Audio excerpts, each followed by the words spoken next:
Marley pamoja na mkewe Kedela Booker, ambao walibahatika kupata mtoto wa kiume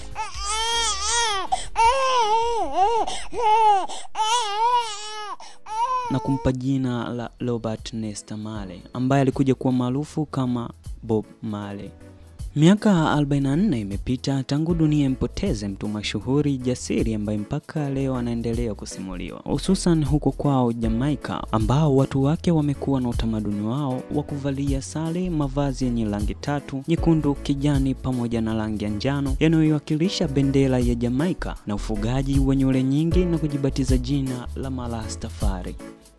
Bob Marley alizaliwa katika kijiji cha 9 Mile kwenye parish ya Mtakatifu Anne huko Jamaica. Baba yake Norval Marley alikuwa mzungu na mama yake Kedela Booker alikuwa Mjamaika mweusi.